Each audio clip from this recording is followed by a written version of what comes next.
வணக்கம் நண்பர்களே. உண்மையை உறக்கச் செல்வோம் உலகத்திற்கு. அத்தி பிரகத்வாராகி எம்பியின் அருளாசியோடு ஆவணி மாதத்தில் கடகராசிக்கு என்ன பலன் நடக்கும் என்பதை பார்க்கலாம் வாங்க. பதிவை பார்ப்பதற்கு முன் நமது வளர்வாராகி யூடியூப் சேனலை சப்ஸ்கிரைப் பண்ணுங்கள், லைக் பண்ணுங்கள், ஷேர் பண்ணுங்கள், நண்பர்களிடம் பகிருங்கள். நண்பர்களே, ஆன்லைனில் ஜாதகம் பார்க்கப்படும். ஜாதகமே இல்லாமல் பிரசன்னம் பார்க்கப்படும். நமது செல் நம்பர் கீழே கொடுக்கப்பட்டுள்ளது. தேவைப்பட்டால் கால் பண்ணுங்கள்.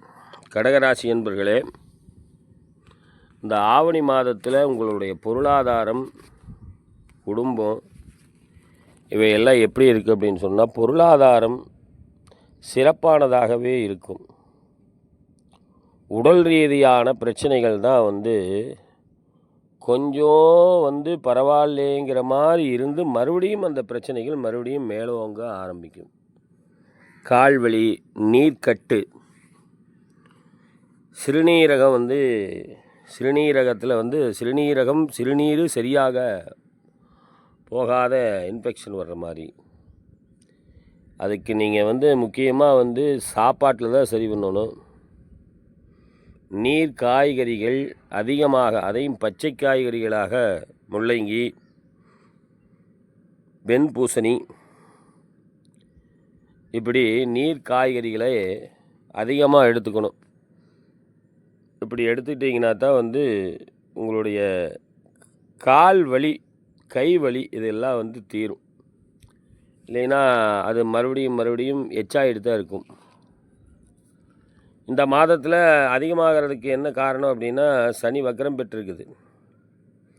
வக்ரம் பெற்றது அப்படின்னு சொன்னோம்னா, 8ஆம் இடத்துல என்ன பலன்களை சனி பகவான் கொடுத்தாரோ அதே பலன்களை இப்போ 9ஆம் இடத்தில் இருந்து வக்ரம் பெற்று சனி பகவான் கொடுப்பார்.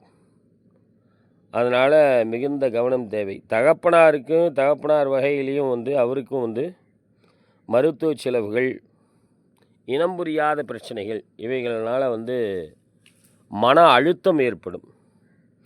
குலதெய்வ அனுகூலங்கள் இருக்குது. குலதெய்வங்கள் அனுகூலங்கள் இருந்தாலும் கூட அப்பப்போ மருத்துவ செலவு, இடர்பாடுகள் இவைகள்லாம் தகப்பனார் வகையிலையும் குலதெய்வத்தினுடைய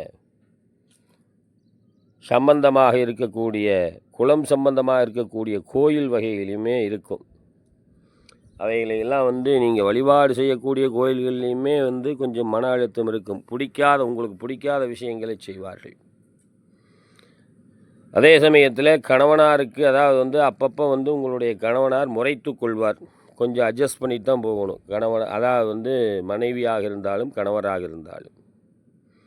பிள்ளைகள் வகையில் பெரிய அளவுக்கு முன்னேற்றம் இல்லை, பின்னேற்றம் இல்லை. அப்பப்போ பிள்ளைகளாகப்பட்டது உங்களை கடிந்து கொண்டு தான் இருக்கும். சகோதரிகள், மூத்த சகோதரர், இளைய சகோதரர்கள் அனுகூலமாகவே இருப்பார்கள். பணம், தனம், வரவு இதெல்லாம் சிறப்பாக இருக்கும்.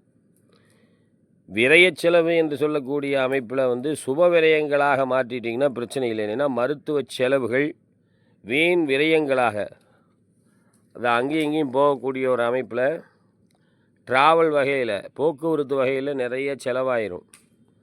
அதனால் முடிஞ்ச அளவுக்கு பண வரவு இந்த மாதத்தில் இருக்குது. அதை ஏதாவது ஒரு பிளான் பண்ணி பொருளாகவோ அல்லது சொத்தாகவோ மாற்றினீங்கன்னா நீங்கள் உங்களுக்கு கொடுப்பினை. இல்லைன்னா வீண் விரயங்களாக மாறுவதற்குண்டான வாய்ப்புகள் அனைத்துக்கும் இந்த மாதம் காரணகர்த்தாவாக இருக்கும். பணவரவு, தனவரவு சிறப்பாக இருக்குது. விரயத்தில் போய் 9ஆம் இடத்தில் 12ஆம் இடத்துல போய் அமர்ந்துட்டார் மிதுன ராசியில். அப்போ விரயம் செஞ்சே தான் தீருவார். நீங்கள் அதை இடமோ, சொத்தோ, பொருளோ, நகையோ வாங்கினீங்கன்னா பிரச்சனை இல்லை. இல்லைன்னா அது என்ன ஆகும் அப்படின்னா, கடன் வாங்கியாவது விரயம் செய்ய வேண்டும் அப்படிங்கிற மாதிரி அமைப்பாயிரும். தசாபுத்தி நல்லா இருக்கக்கூடியவர்கள் இதையெல்லாம் நடக்கும். இதே தசாபுத்தி சிறப்பில்லாதவர்களுக்கு கூட, தசாபுத்தியே சரியில்லைன்னு வச்சிங்களேன், அவங்களுக்கு கூட எதிர்பாராத திடீர் அதிர்ஷ்டம் லாட்ரியில் விழுகிறது. அதே போல் பணவரவு தனவரவு எங்கேயும் அவங்க கொடுக்க மாட்டாங்கன்னு நினச்சிட்டு இருந்ததே வந்து திடீர்னு வந்து அந்த பணத்தை வந்து கொடுக்கக்கூடிய ஒரு அமைப்பெல்லாம் வந்து சேர்ந்துடும். எதிர்பாலினம் வாடிக்கையாளர்கள் எல்லாம் வியாபாரிகள் கொஞ்சம் கவனமாக இருக்கணும். வார்த்தை சிதறல்கள் வந்து கொஞ்சம் கவனமாக இருக்கணும். உத்தியோகஸ்தர்களை பொறுத்த வரைக்கும் உத்தியோகஸ்தர்களும் அப்படித்தான். வேலை செய்யக்கூடிய தொழிலாளிகள் சிறப்பாக இருக்கும். தொழிலாளிகளுக்கு அற்புதமாக வேலை வாய்ப்பு, தொழில் என 6ஆம் பாவகத்தை யார் பார்க்குறாருன்னா குரு பார்க்குறாரு. தொழில் செய்யவே முடியாது, அந்த அளவுக்கு வந்து மேலோங்கி இருக்கும். வருமானம் அந்த தொழில் வகையும் வரும். இதில் வந்து வயதானவர்கள், சோர்ந்து போய் உட்கார்ந்துருக்கவங்களுக்கெல்லாம் வந்து அதிர்ஷ்டம், திடீர் வாய்ப்பு, திடீர் பணவரவு, தனவரவு இதெல்லாம் கிடைக்கும். நன்றி, வணக்கம், வாழ்க வளமுடன்.